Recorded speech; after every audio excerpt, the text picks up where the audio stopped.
علیزے حمزہ کی دلہن بن کر امدانی ہاؤس میں تو آ جاتی ہے، لیکن امدانی ہاؤس کا ہر ایک فرد علیزے کو بے عزت کرنے میں اپنی کوئی کسر نہیں چھوڑتا۔ لیکن علیزے بھی اب ان سب کے سامنے ڈٹ چکی ہے۔ اس نے اس بات کا پختہ ارادہ کر لیا ہے کہ وہ ہر ایک سے اپنی بہن کی موت کا بدلہ لے گی۔ علیزے کے امدانی ہاؤس میں آ جانے سے ارمین بیگم اور ہمدانی صاحب کی راتوں کی تو نیند اڑ گئی ہے۔ انہیں علیزے کے اس گھر میں موجودگی سخت ناگوار گزر رہی ہوتی ہے، لیکن وہ اپنی بیٹے کی محبت کے آگے بے بس ہوتے ہیں، اس لیے انہیں مجبوراً علیزے کو اس گھر میں برداشت کرنا پڑتا ہے۔ سکندر جو کہ علیزے سے سخت نفرت کرتا ہے، اب وہ علیزے کو جب 24 گھنٹے اپنی نظروں کے سامنے اس گھر میں ایک ہی چھت کے نیچے دیکھے گا تو اس کا جب علیزے سے سامنا ہوگا اس کا خون کھولتا ہے۔ لیکن سکندر بھی چپ بیٹھنے والا نہیں، وہ علیزے کو نیچے دکھانے کے لیے اور اس سب کی نظروں میں گرانے کے لیے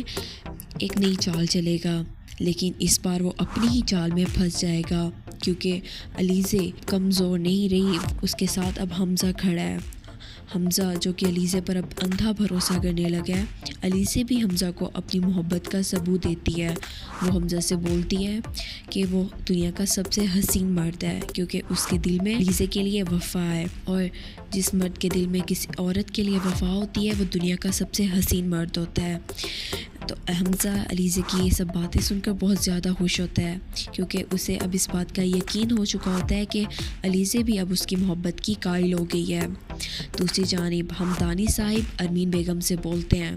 کہ جس طرح علیزے سب کے سامنے میٹھی چوری بن کر گھوم رہی ہے، تم بھی اسی کا طریقہ اپناؤ اور بالکل اسی کے طریقے سے اس کا پتہ صاف کرو۔ ارمین بیگم کو پہلے تو اس کی ہمدانی صاحب کی بات سمجھ نہیں آتی، لیکن ہمدانی صاحب ارمین بیگم کو سمجھاتا ہے کہ وہ حمزہ کے سامنے علیزے سے اچھا بنے کا ناٹک کرے، لیکن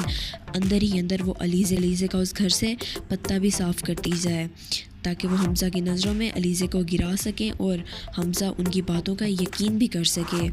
اس لیے وہ اگلا قدم بہت سوچ سمجھ کے اٹھانے والی ہے۔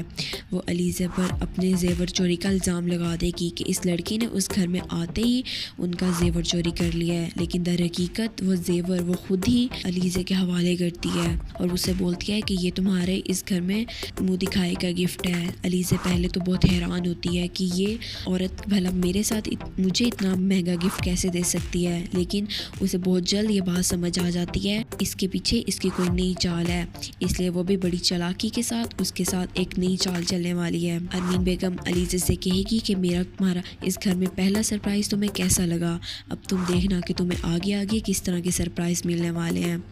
کیونکہ میں تمہیں اس گھر میں ہرگز خوش نہیں رہنے دوں گی، میں تمہاری زندگی ادھورن کر دوں گی، تم خود یہ گھر چھوڑ کے چلی جاؤ گی۔ علیزے ان سے بولتی ہے کہ آپ نے جو کرنا ہے آپ کر لیں، آپ بھی اسی گھر میں رہیں گی اور میں بھی اسی گھر میں رہوں گی، لیکن فرق صرف یہ ہوگا کہ میں اب اس گھر کی مالکن بن کر یہاں آئی ہوں اور مالکن بن کر اس گھر میں رہوں گی۔ تو ارمین بیگم علیزے سے کہے گی کہ تمہارا یہ خواب کبھی پورا نہیں ہونے دوں گی میں،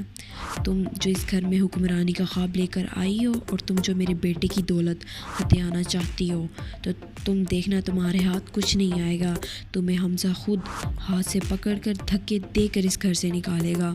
تو علیزے ارمین بیگم سے کہے گی کہ یہ آپ کی خوش فہمی ہے، آپ اپنی چال چلیں اور میں اپنی چلتی ہوں، پھر دیکھتے ہیں کہ فتح کس کی ہوتی ہے۔ سکندر علیزے کو کڈنیپ کرانے کا پلان بنا رہا ہوتا ہے، تو اسی وقت سکندر کے موبائل پہ اس کی ایک دوست کی کال آتی ہے۔ وہ کال عریشہ اٹینڈ کر لیتی ہے۔ عریشہ سکندر سے پوچھتی ہے کہ یہ لڑکی کون ہے، تو سکندر فوراً وہاں آ کر عریشہ سے اپنا موبائل کھینچ لیتا ہے اور اسے اس بات پر بہت زیادہ ڈانٹتا ہے کہ تم نے میرا موبائل میری پرمیشن کے بغیر کس طرح کھولا۔ عریشہ سکندر سے بولے گی کہ وہ اس کی بیوی ہے اور اسے اس چیز کا پورا حق ہے کہ اسے پتہ ہو کہ اس کا شوہر کس سے اور کیا بات کرتا ہے۔ تو سکندر عریشہ کو شٹ اپ کال دے گا اور اسے بولے گا کہ میں نے آج تک کسی کو بھی یہ حق نہیں دیا کہ وہ میرے پرسنل میٹرز میں انٹرفیئر کرے، اور یہ تمہیں بھی حق نہیں ہے کہ تم میرے پرسنل میٹرز میں انٹرفیئر کرو۔